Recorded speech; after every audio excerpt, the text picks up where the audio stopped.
નમસ્કાર મિત્રો, education update ચેનલમાં આપનું હાર્દિક સ્વાગત છે. મિત્રો, આજના આ વિડીયોમાં શિક્ષણ મેળવવાનો અધિકાર એટલે કે આરટીઈ 2009ના કેટલાક હેતુલક્ષી પ્રશ્નો વિશે અભ્યાસ કરીશું. તો જોઈએ, આરટીઈ 2009 ગુજરાતમાં ક્યારથી અમલમાં આવ્યો છે? જવાબ છે 1 એપ્રિલ 2010.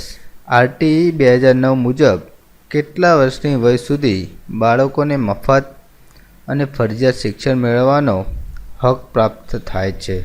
જવાબ છે 6 થી 14 વર્ષ. આરટીઈ 2009 કેટલા વિસ્તારમાં લાગુ પડે છે? જવાબ છે જમ્મુ કાશ્મીર સિવાય સમગ્ર ભારતમાં. આરટીઈ 2009માં કુલ કેટલી કલમો છે? જવાબ છે 38 કલમો. આરટીઈ 2009 એ રાજનીતિનો માર્ગદર્શક સિદ્ધાંત છે. આરટીઈ 2009 સંસદમાં ક્યારે પસાર થઈ કાયદો બન્યો? જવાબ છે 26મી ઓગસ્ટ 2009. આરટીઈ 2009 ભારતમાં ક્યારથી લાગુ થયો? જવાબ છે 27મી ઓગસ્ટ 2009. આરટીઈ 2009માં કેટલા પ્રકરણ આપવામાં આવ્યા છે? જવાબ છે 7 પ્રકરણ.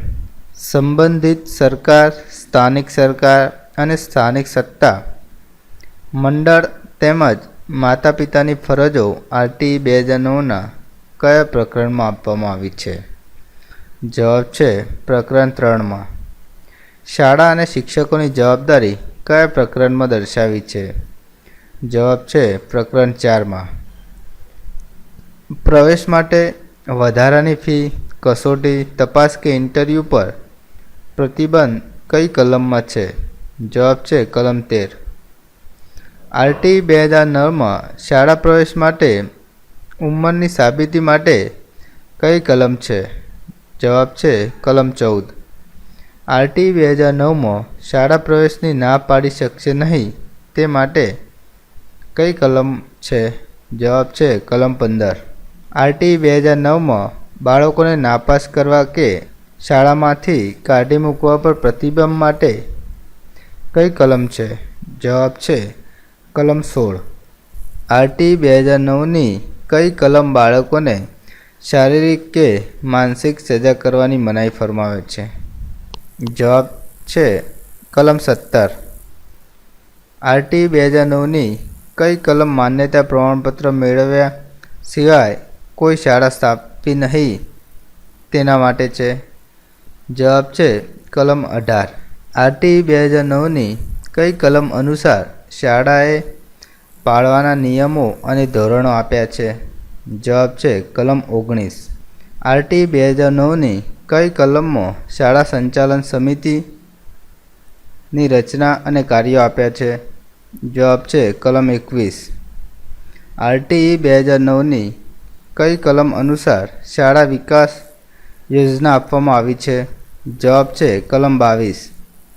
આરટીઈ 2009ની કઈ કલમ શિક્ષકોની લાયકાત અને નિમણૂક માટેની નોકરીની શરતો છે? જવાબ છે કલમ 23.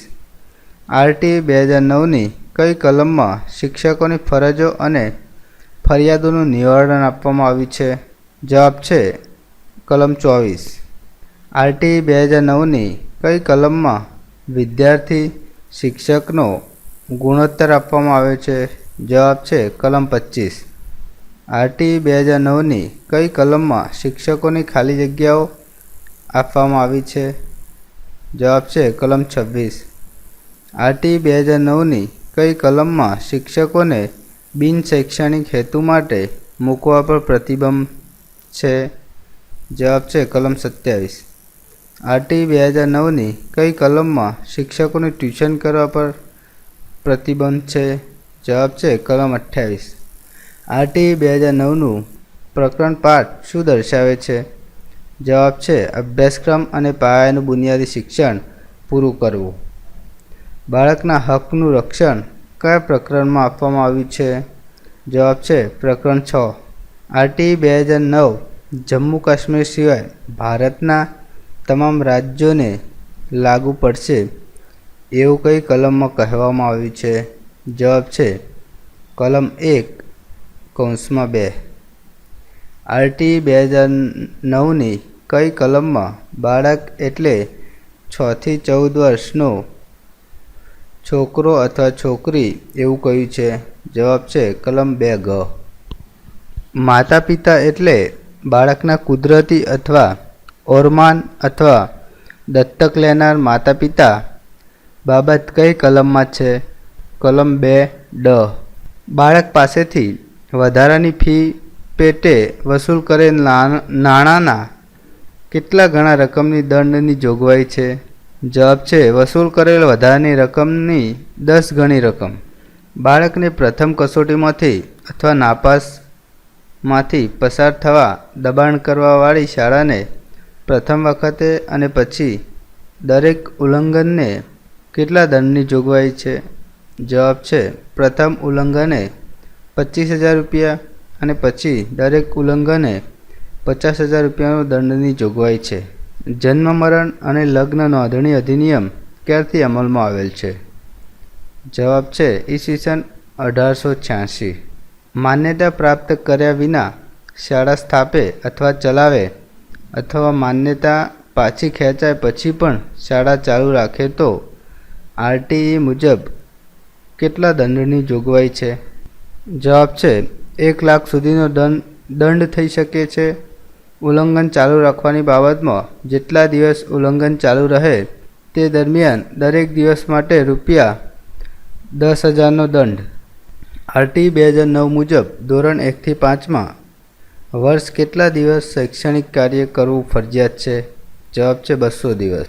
આરટીઈ 2009 મુજબ ધોરણ 6 થી 8માં વર્ષ કેટલા દિવસ શૈક્ષણિક કાર્ય કરવું ફરજિયાત છે? જવાબ છે 220 દિવસ. આરટીઈ 2009 મુજબ ધોરણ 1 થી 5માં રોજ કેટલા કલાક શૈક્ષણિક કાર્ય કરવું ફરજિયાત છે? જવાબ છે 4 કલાક. આરટીઈ 2009 મુજબ ધોરણ 6 થી 8માં રોજ કેટલા કલાક શૈક્ષણિક કાર્ય કરવું ફરજિયાત છે? જવાબ છે 5 કલાક. નબળા વર્ગનું બાળક એટલે શું? જવાબ છે સરકાર દ્વારા નક્કી કરાયેલ લઘુત્તમ મર્યાદાથી ઓછી આવક ધરાવતા વાલીનું બાળક. વંચિત જૂથનું બાળક એટલે શું? જવાબ છે યોગ્ય સરકારે નિશ્ચિત કરેલા સામાજિક શૈક્ષણિક રીતે પછાત, અનુસૂચિત જાતિ, અનુસૂચિત જનજાતિનું બાળક. ધોરણ 1 થી 5 માટે શૈક્ષણિક વર્ષ દીઠ શિક્ષણના કેટલા કલાકો નક્કી કરવામાં આવે છે? જવાબ છે 800 કલાક. ધોરણ 6 થી 8 માટે શૈક્ષણિક વર્ષ દીઠ શિક્ષણના કેટલા કલાકો નક્કી કરવામાં આવે છે?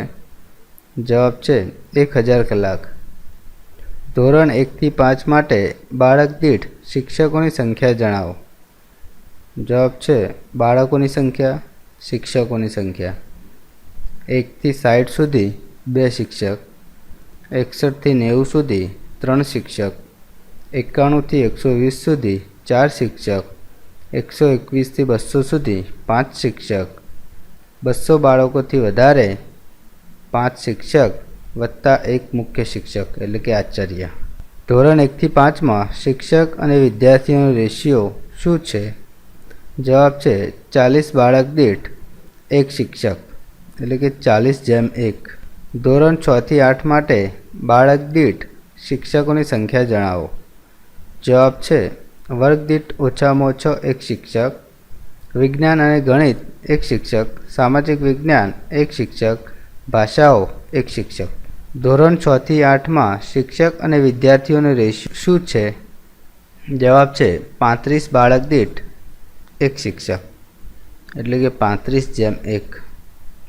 ધોરણ 6 થી 8માં જો 100 થી વધારે બાળકોનો પ્રવેશ હોય તે શિક્ષકોની સ્થિતિ. જવાબ છે પૂર્ણકાલીન મુખ્ય શિક્ષક મૂકવો, અંશકાલીન પ્રશિક્ષક, કલા શિક્ષક, આરોગ્ય અને શારીરિક શિક્ષણ કાર્ય શિક્ષક, શિક્ષકે તૈયારી માટે આપવા પડે તે સહિતના શિક્ષક દીઠ અઠવાડિયાના કામના કલાકો કેટલા છે? જવાબ છે 45 કલાક. બાળકો માટે ફરજિયાત અને મફત શિક્ષણનો કાયદો 2009ને રાષ્ટ્રપતિએ ક્યારે સ્વીકૃતિ આપી? જવાબ છે 26 ઓગસ્ટ 2009. આરટીઈ 2009 પહેલાં ગુજરાત રાજ્યમાં કયો કાયદો અમલમાં હતો? જવાબ છે ફરજિયાત પ્રાથમિક શિક્ષણ અધિનિયમ 1961. તો મિત્રો, આવા જ ખૂબ જ ઉપયોગી વિડીયો લઈને મળતા રહેશું. વિડીયો જોવા બદલ તમારો ખૂબ ખૂબ આભાર.